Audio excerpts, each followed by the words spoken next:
통역이 왜 어디 갔어요?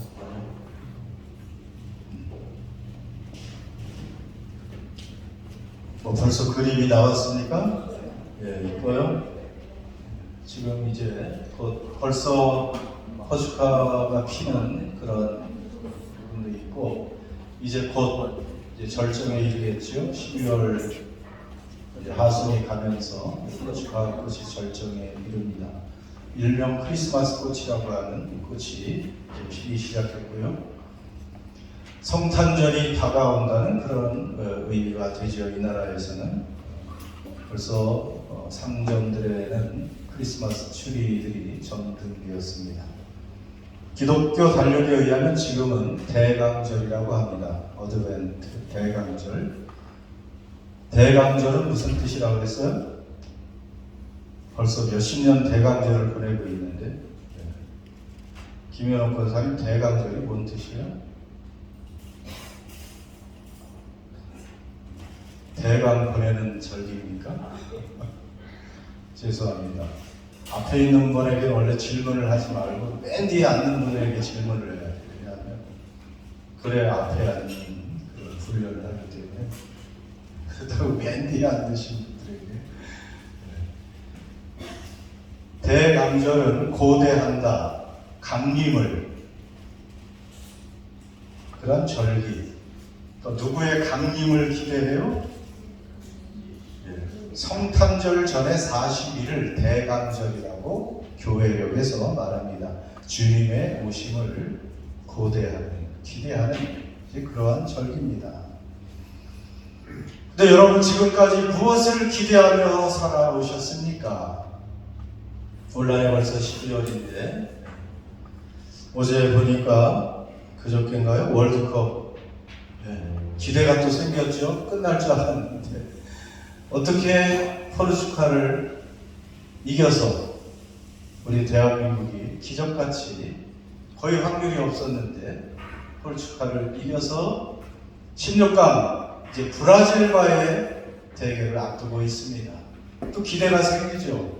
혹시나 또 8강에 가지 않을까. 지금 규민이 난리 났어요. 민경이하고. 또 이런 기대가 생기기도 해요. 전혀 가능성이 없는 것도 아닙니다. 확률적으로 이번에 6%인가 밖에 안 되는데 이겼으니까 브라질과 이길 그 확률은 아마 한 20% 정도까지 그래도 가지 않았나. 그렇기 때문에 모르겠습니다. 그런데 이 대강절에 여러분은 또 이 8강에 올라가는 것을 기대하고 있습니까? 나는 뭐 스포츠에 관심이 없기 때문에 그저 마포나루에 새우젓배 오는 것을 기대하겠습니다. 마포나루에 새우젓배 들어오는 것은 뭘 기대하는 거예요? 김치? 역시 뭐 새우젓배가 오니까 김장해야 되겠다. 마포에 새우젓 한국만 사는 김장이 있잖아요. 그렇죠. 아무튼 마포나루에 새우젓배가 들어온다는 것은 대박이 난다는 거예요. 거기 이제 새우젓이 들어오면 그걸 팔아가지고 한강하고 마포에 정기적으로 새우젓배가 들어왔죠. 우리 집에 새우젓배가 들어오지 않을까. 그래서 대박이 나는 꿈. 여러분 그런 꿈을 꾸면서 한 해를 살아오지 않았습니까? 그런데 이제 세상의 많은 것들을 기대하고 꿈꾸던 것에서 이 대강절에는 누구를 기다리라고요?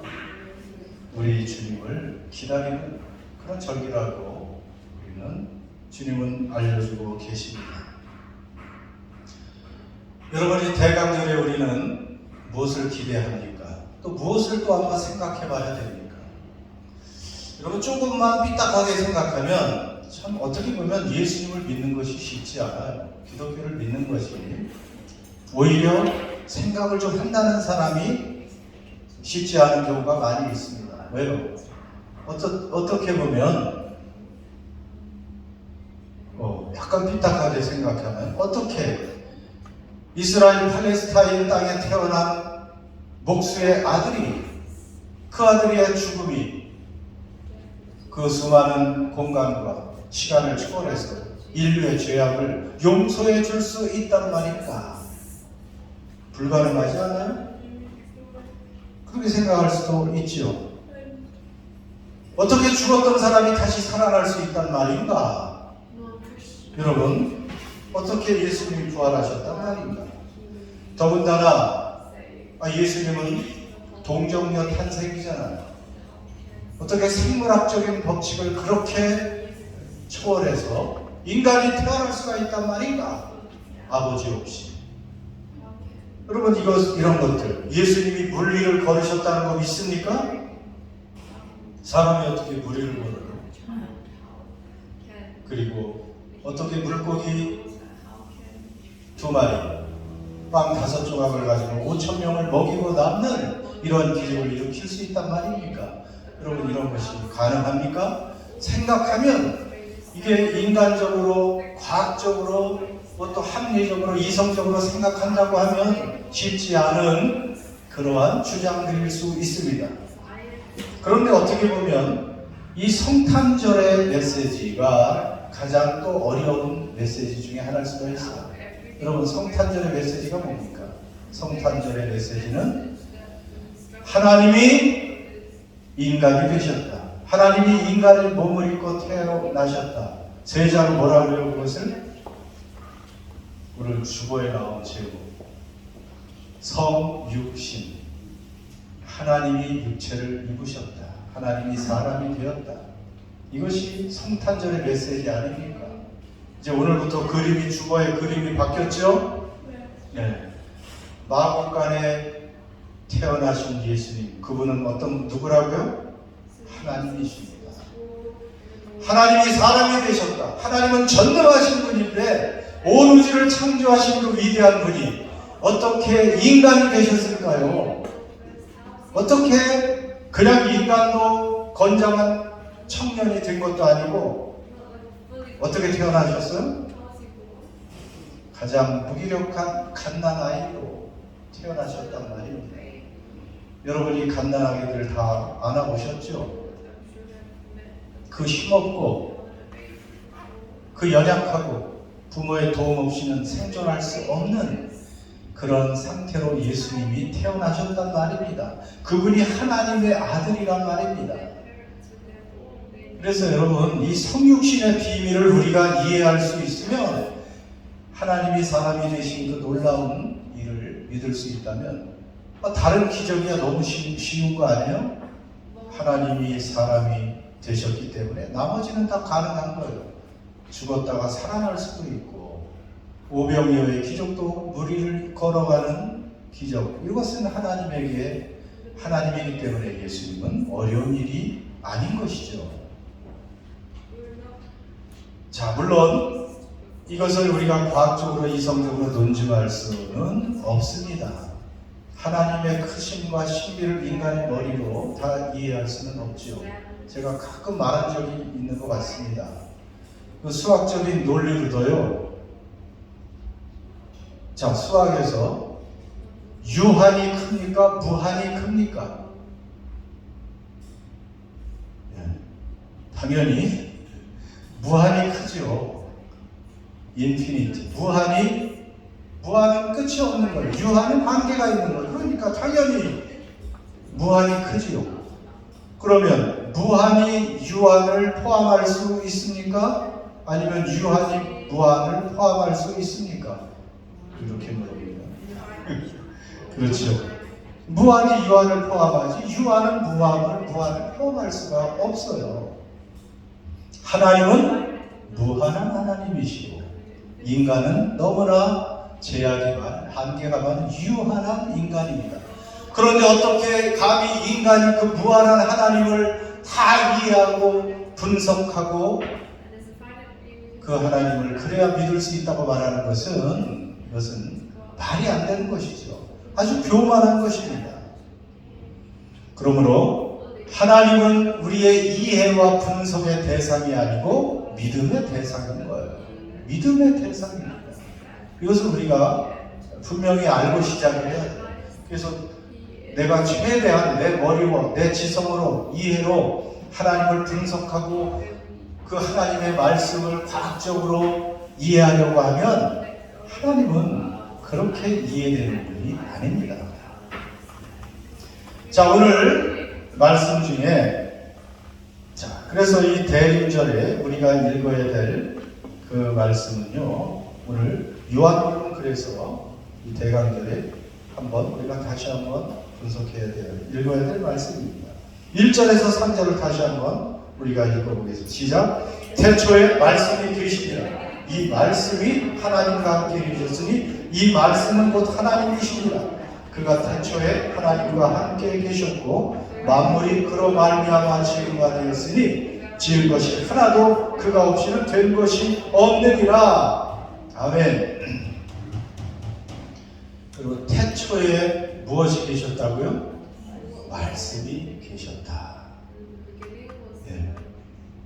태초에 하나님이 계셨다 하지 않고요. 요한복음에는 태초에 말씀이 계셨다 이렇게 알려주고 계시고요. 이 말씀이 하나님과 함께 계셨으니 이 말씀이 곧 하나님이시다. 그가 태초에 하나님과 함께 계셨고 그로 말미암아 지은 바 되었으니 지은 것이 하나도 그가 없이는 된 것이 없느니라. 이 말씀하고요 딱 매치가 되는 말씀이 어딜까요? 바로 창세기 1장 1절에서 3절입니다. 성경은 바로 이 말씀으로 시작되죠. 구약의 창세기 시작 1절에서 3절을 시작. 태초에 하나님이 천지를 창조하시니라. 땅이 혼돈하고 공허하며 흑암이 깊음 위에 있고 하나님의 영은 수면 위에 운행하시니라. 하나님이 이르시되 빛이 있으라 하시니 빛이 있었고. 아멘. 태초에 하나님이 천지를 창조하셨습니다. 그 태초가 언제인지 모르지만 천지를 창조하셨고요. 그런데 하나님이 무엇으로 창조하셨어요? 하나님이 말씀으로 어떻게 해요? 그 땅이 혼돈 공허하고 흑암이 깊음 위에 있을 때 하나님이 엿새 동안 말씀을 창조하셨는데 빛을 창조하실 때 어떻게 하셨어요? 빛이 있으라 말씀하시니 빛이 생겨납니다. 그래서 하나님은 말씀으로 창조하신 것이고요. 하나님의 말씀은 일하시는 하나님이십니다. 일하시는 하나님이 하나님의 말씀이에요. 하나님의 말씀은 그냥 하나님에서 나오는 그 일부분이라기보다는 하나의 독립된 인격적인 존재라는 것도 알려주고 계십니다. 그 창세기 1장 1절에서 3절을 보면서 생각하며 사도 요한은 예수님에 관해서 이렇게 설명을 했던 것이죠. 태초에 말씀이 계셨다.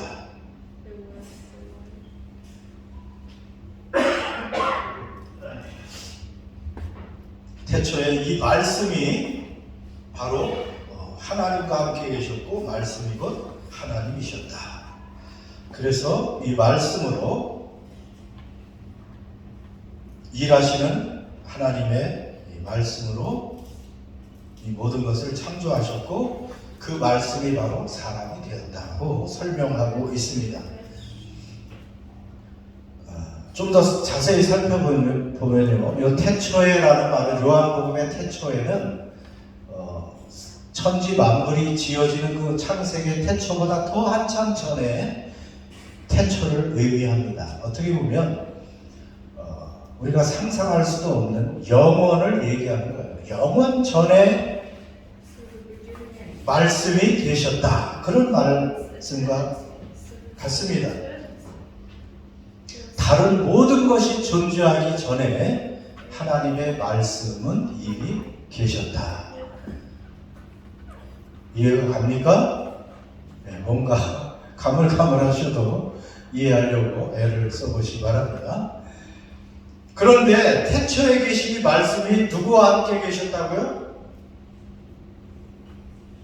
누구와 함께 계셨다고 그랬어요? 요한복음 1장 1절에서 3절에 보면 이 말씀은 하나님과 함께 계셨다.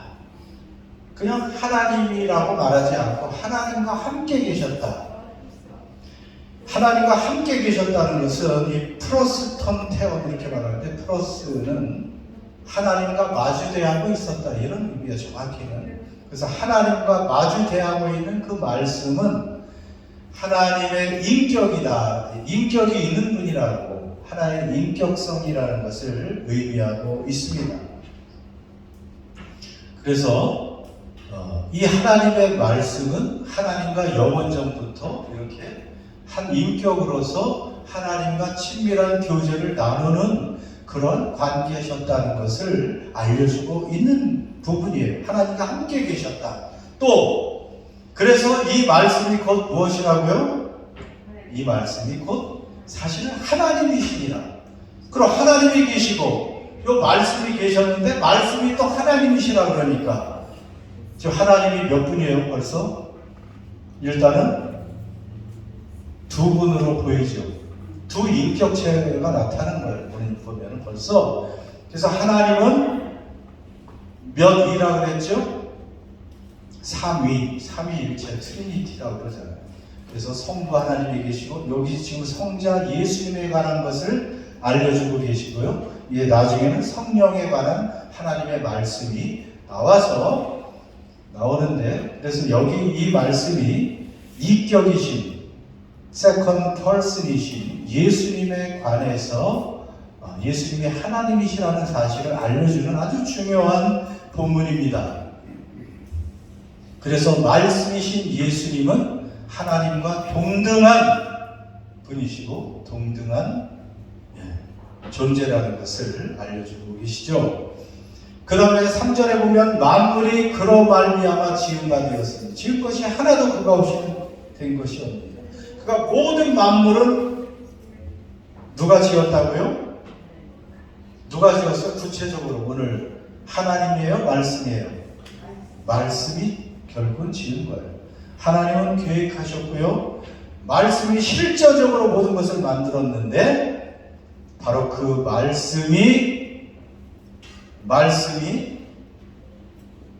육신이 되신 분이 누구예요? 말씀이 육신이 되신 분이 누구라고요? 예수 그리스도라는 사실입니다. 그 말씀이 육신으로 오신 분이 예수 그리스도예요. 6절에 6절 맨 앞에 있어서 아무튼 말씀이 육신이 되었다. 자, 하나님과 영원하신 하나님과 영원전부터 계셨던 그 말씀으로 모든 것을 창조하셨던 그 인격이신 말씀, 제2격이신 하나님이신 그 말씀이 육체가 되었다. 육체가 되었다는 것은 인간의 몸을 입으셨다. 사실 육체는 사르크스 하면 이 사르크스라는 말인데 이 말은 좀 부정적인 의미로 많이 성경에 사용돼서 신약에 약간 죄도 범하고 도덕적으로 죄를 짓기 아주 연약한 쉬운 그러한 죄성이 많은 육신을 사르크스라고 얘기하는데 이 말씀이 사르크스가 되었다 이렇게 지금 6절에서 말씀하고 계십니다. 물론 예수님은 이 땅에 계실 때 죄를 범했어요? 안 범했어요? 한 번도 죄를 범하시지 않았습니다. 그렇지만 예수님은 똑같이 우리와 같이 연약하고 제한적인 몸을 입으셨다는 것을 알려주는 말씀이에요. 그래서 14절에 이제 결론적으로 알려주고 계십니다. 같이 큰 소리로 외칩니다. 시작! 말씀이 육신이 되어 우리 가운데 거하시매 우리가 그의 영광을 보니 아버지의 독생자의 영광이요 은혜와 진리가 충만하더라. 아멘. 그래서 결론적으로 14절에서 그 영원전부터 계셨던 하나님과 함께 계셨던 인격이신 말씀이 육신이 되어 우리 가운데 인간 가운데 거하심에 우리가 그의 영광을 보니 아버지의 독생자의 영광이요 은혜와 진리가 충만하더라. 아버지의 독생자, 아버지 하나님의 유일한 아들, 아버지의 아들의 영광으로 태어나신 그분이다 라는 것을 알려주고 계십니다. 그러므로 2000여 년 전 그 유대 땅 베들레헴 말구유에 두이셨던 그 아기, 어린 아기로 오셨던 그 예수 그리스도는 바로 하나님의 아들, 영원전부터 계신 그 아들이라는 것을 알려주고 계십니다. 여러분, 그래서 이 하나님의 성육신 인카네이션은 우리의 이해를 뛰어넘습니다. 그러나 이것은 팩트고 사실입니다. 그래서 우리는 하나님을 우리가 믿는 것입니다. 이사야 9장 6절에 그 아기가 어떤 분인지 또 알려주죠. 가끔 읽었던 말씀입니다. 시작. 이는 한 아기가 우리에게 낳고 한 아들을 우리에게 주신 바 되었는데 그의 어깨에는 정사를 메었고 그의 이름은 기묘자라 모사라 전능하신 하나님이라 영존하시는 아버지라 평강의 왕이라 할 것이니라. 그 아기의 이름은 기묘자, 놀라운 그 자체라는 것입니다. 모사, 카운셀러, 성령 하나님의 모습도 있죠. 전능하신 하나님이셨습니다. 그 아기는요, 전능하신 하나님이고요, 영존하신 아버지라고 말할 수도 있고요, 평강의 왕이 그 아기가 우리의 소망으로 이 땅에 태어나신 것입니다.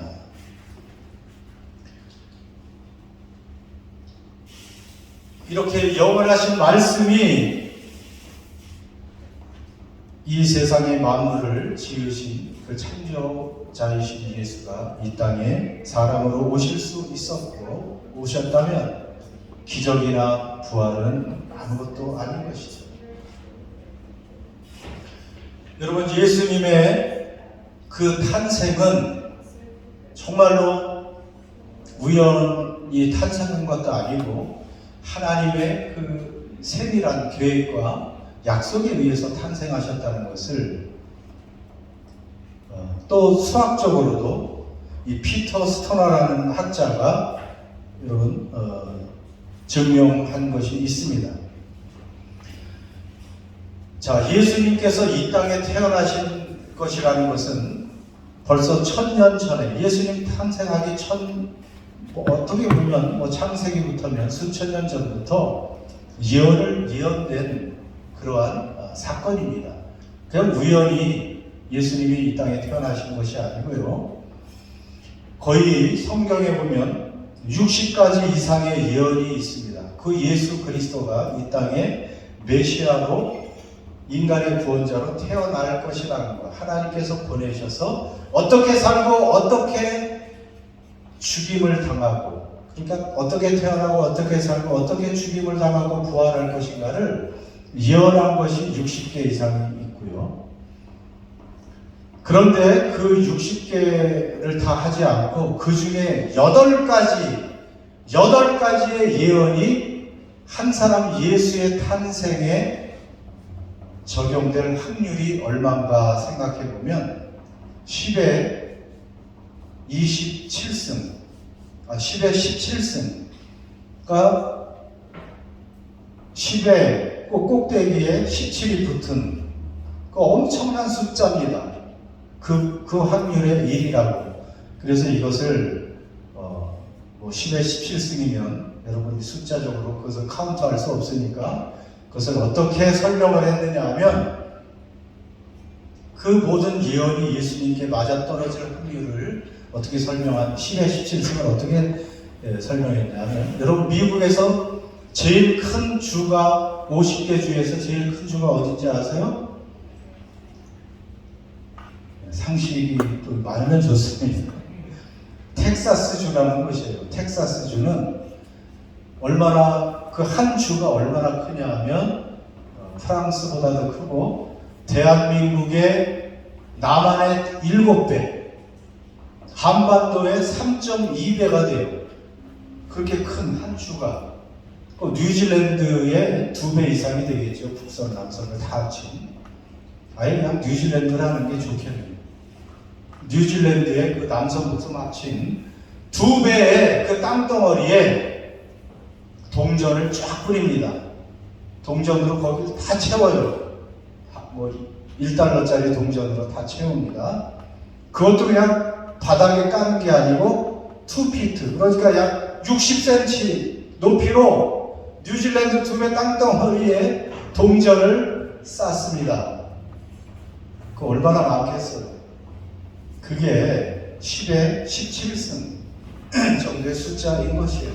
자, 그 많은 동전 중에 X 표시를 하나 해놓고 딱 하나에, 그리고 다 뒤섞어, 다 섞어가지고 이제 찾으세요. 눈을 감고 딱 찾았는데 X표한 동전을 찾는 그 확률과 예수께서 그 수많은 예언대로 그 예수가 딱 탄생하는 그 삶에 적용하는 그 확률과 같다는 것입니다. 이거는 하나님의 섭리가 아니면 불가능한, 하나님의 그 기적과 능력으로만 이루어지는 그러한 사건이라는 것을 우리에게 알려주시는 거예요. 하나님께서 치밀한 계획에 따라 예수 그리스도를 이 땅에 보내시고 오직 그분을 통해서 인류는 죄 용서함을 받고 영원한 생명을 얻을 수 있는 구원자가 된다는 그 말씀, 그 말씀이 예수를 통해서 이루어졌다는 것입니다. 여러분, 우리 하나님이 약속한 것은 반드시 이루어지는 줄 믿습니다. 그리고 우리가 이 대강절의 이 성육신의 그 은혜를 우리가 생각하면서 예수 안에 하나님이 사람이 되신 놀라운 예언이 성취되는 것을 보면서 이 대강절에 우리가 무엇을 더 기다려야 돼요? 예수님은 오셨다 가셨잖아요. 또 누구를 기다려요? 우리는 무엇을 기다려요? 다시 오신다고 약속하신 예수 그리스도를 또 기다리는 거예요. 우리가 사도신경을 암송했죠? 아까 같이 읽었죠? 어떤 말씀이 있습니까? 거기 사도신경, 예수님이 다시 오신다는 약속이 있어요, 없어요? 거기 뭐라 그랬어요? 김기현 집사님? 죽은 자를 심판하러 오시리라. 근데 뭐 구름을 타고라는 말이 어디 있었지? 찬양 아까 우리가 참 그거 했지. 그것도 예수님이 오시는데 그 유명한 찬송인데, 보라 주님 구름 타시고 다시 오실 때. 구름 탄다는 말은 구원받은 성도들과 다시 부활해서 오신다는 뜻이에요. 구름은 수많은 성도를 의미하는 것이지 진짜 손오공처럼 구름 타고 온다는 게 아닙니다. 성경은 해석을 참 우리가 잘 해야 됩니다. 여러분, 성육신은 그래서 참 기적이고 신비입니다. 하나님의 사랑이 결정적으로 드러난 사건입니다. 어떻게 하나님이, 그 전능하신 하나님이 사람, 그 무기력한 아기로 태어날 수가 있겠습니까? 예수님이 사람이 되지 않았으면 십자가의 죽음도 없고, 그분의 죽음이 없으면 우리 인간은 죄 용서와 영원한 생명을 받을 아무런 길이 없습니다. 그래서 하나님은 아무 죄가 없는, 죄 없이 사실 수 있는 그분이 동정녀의 몸을 입고 이 땅에 오실 수밖에 없었고, 그래서 우리 대신 죽고 부활하셔서 그를 믿는 사람들을 구원할 수가 있게 하셨던 것입니다. 그래서 이 대강절에, 크리스마스가 오기 전에 우리는 기다려야 된다는 것입니다. 이 메시지를 우리가 감사하며 감격하며 크리스마스를 보내야 된다는 것이죠. 이 비밀을 알고 의미를 아는 사람은 하나님을 경배하고 찬양할 수밖에 없어요. 그래서 크리스마스의 뜻이 그리스도 경배, 그런 뜻이라고 그랬잖아요. 크리스마스는 성탄절이라고 말하지만 크리스마스는 크라이스트, 그 다음에 메스, 미사를 메스라고 그러잖아요. 예배한다는 거예요. 그리스도 예배라는 뜻이에요. 크리스마스는. 그러니까 그리스도 예수, 이 땅에 사람으로 오신 하나님, 우리의 주 예수를 경배하고 예배하지 않는 크리스마스는 아무런 의미가 없는 것입니다. 그래서 저는 이제 마지막으로 여러분 공부에 관해서 다시 한번 복습을 합니다. 공부 잘한다는 뜻이 뭐라 그랬어요? 대한민국 사람들은 공부 잘한다 하는 것을 학교에서 시험 잘 치르고 시험 점수가 높은 것을 공부라고 말하는데 그건 아니잖아요. 공부 잘한다는 것은 그건 아닙니다. 또 그러면 조금 더 몸과 마음, 생각, 지성, 의지, 결단 이런 것들을 고양시키는 그런 것을 공부라고 얘기하기도 하는데 저는 이 공부에 대한 개념을 이번에 확실하게 여러분들이 제대로 알기를 바랍니다. 한번 어제 성경 공부 시간을 했는데 여러분 이것을 이 공부라는 글자풀이만 잘해도 우리는 진짜 중요한 공부가 끝납니다. 여러분 공부 좀 이제 끝내야 되지 않겠어요? 언제까지 공부하고 살겠어요? 공부 끝내야 됩니다, 정말. 근데 이 공부 풀이만 잘해도 공부 끝나요. 자, 공자는 어렵지 않죠? 한자는 이게 표의 문자이기 때문에 의미가 있어요. 위에 일자는 뭐라 그랬어요? 하늘, 밑에는 땅. 그래서 하늘과 땅을 잇는 그 이치를 깨닫는 것이 공자예요. 공부의 공자. 공사공 이렇게 얘기하지만 약간 철학적으로 생각해도 하늘과 땅을 이을 수 있는, 그래서 인간이 하늘로 올라가 하늘에 도달할 수 있고 하늘의 뜻을 안다면 이제 공부 반은 한 거죠.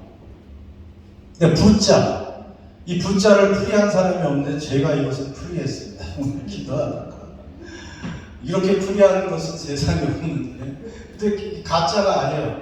자, 부자를 보면 지하비구라고 말하지만 하늘과 땅이 있어요, 그렇죠? 거기에 뭐가 크게 있어요? 사람이 있잖아. 그러니까 하늘과 땅을 누가 이어요? 사람이. 그 위대한 하나님, 그 영광스러운 하나님에 가서 생명을 얻어야 되는데 이 죄악된 인간이 어떻게 갈 수가 있어요? 사람이 대신 하나님인, 그러니까 사람이요. 그 큰 인자는 누구를 의미할까요?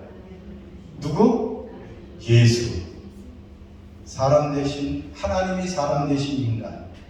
그러니까 하늘과 땅의 위대한 인간, 그 위대한 인간이 되시고, 하나님이니까 위대해요. 그분만 위대해요. 이분을 알고 그 예수를 믿음으로 우리가 하나님의 영광에 도달할 수가 있고 영원한 생명을 얻을 수 있고 하나님의 나라에 들어갈 수가 있고 이 땅에서도 하나님의 자녀로 살 수 있게 되는, 이거보다 위대한 지식이 어디에 있어요? 다른 학문에서 박사학위 10개를 따도 내일 죽으면 무슨 소용이 있습니까? 이 세상의 모든 것을 가지고.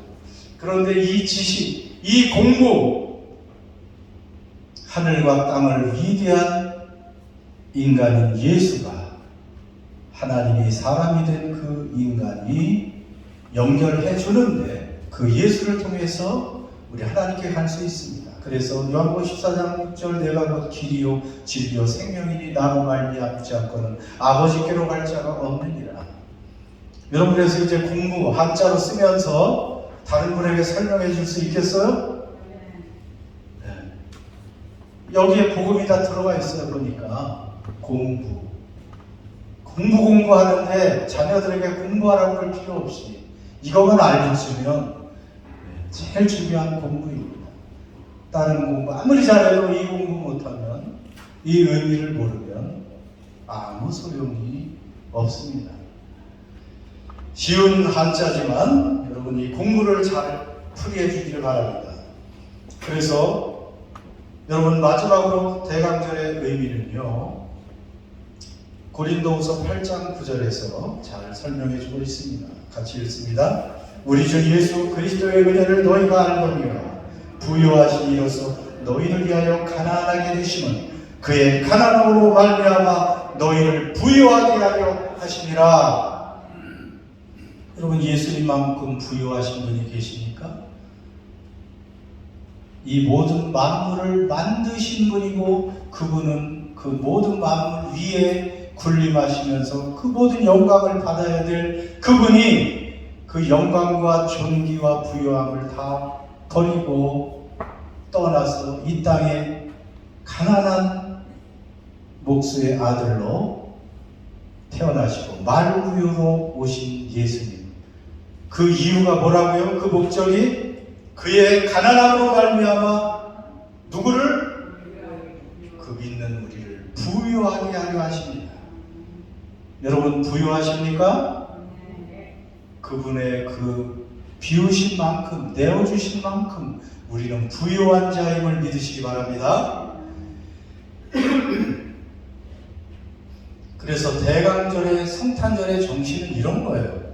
우리가 이 예수님을 믿는 사람이라면, 이 공부를 한 사람이라면 이 성탄절에 우리도 그분의 낮아지심처럼, 그분의 부유하심을 비우신 것처럼 우리도 다른 사람을 섬기고 나누는 그러한 성탄절이 되어야 된다는 것입니다.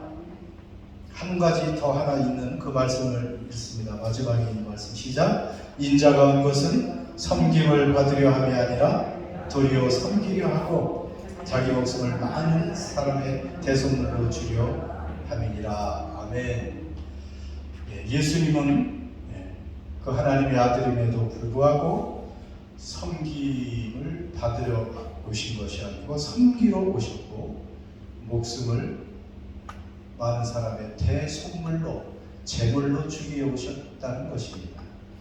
그래서 성탄절, 대강절을 우리가 맞이하고 한 해를 보내는 우리는 다시 한번 예수님을 따르는 하나님의 자녀들로서 이러한 섬김과 나눔, 희생, 여러분 이것을 조금이라도 실천할 수 있는 계절이 되어야 돼요. 그래서 기왕이면 우리가 좀 더 낫고 우리의 도움이 필요한 사람들에게 무언가 우리의 손길을 펼치는 그런 저희들과 교회가 되기를 바랍니다. 그냥 뭐 우리와 비슷한 사람들, 친구들, 또 우리보다 좀 나은 위치에 있는 사람들을 초대하고 뭐 카드를 보내고 같이 식사를 하고, 그리고 이것보다도 우리의 도움이 필요한 약한 사람들, 위로가 필요한 사람들에게 우리의 손길을 펼치는 이것이 대강절, 성탄절에 그리스도인들이 해야 될 자세인 줄 믿습니다. 그래서 우리 교회도 뭔가 그것을 좀 찾아서 그렇게 할 수 있으면 좋겠습니다. 기도합시다. 오늘 말씀을 한번 생각해 보십시오. 지금까지 우리는 무엇을 기대하고 무엇을 바라며 살아왔습니까?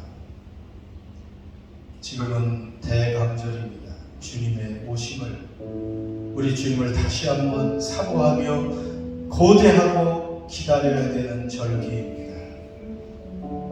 이제 우리의 시선과 기대를 돌려서 우리의 모든 것 되시는 주님을, 우리를 살리시려고 이 땅에 오신 하나님인 예수 그리스도를, 나를 위해 죽으시고 부활하신 그 주님을, 여러분 그 주님을 기다리고 사모하는 이 대강절, 이 성탄절 되게 해달라고 여러분 다시 한번 기도하십시오. 공부의 의미를 아십시오. 공부는 끝없이 해야 되지만 제일 중요한 인생 공부 중에 공부, 하늘과 땅, 하나님과 인간 사이에 사람이 되신 하나님 예수 그리스도, 그 위대한 인물 예수로 이어지는 이 공부, 이것을 확실하게 확신하는 우리들, 그래서 이 성탄절에 다시 한번 우리도 나눌 수 있는 사람들, 섬길 수 있는 사람들, 낮은 곳에 있는 사람들, 도움이 필요한 사람들에게 우리도 만나줄 수 있고 찾아갈 수 있고 펼칠 수 있는 사람들이 되게 해달라. 그런 교회 되게 해달라. 다시 한번 우리의 입술로 한번 고백합니다. 주여 한번 하고 고백하겠습니다. 주여!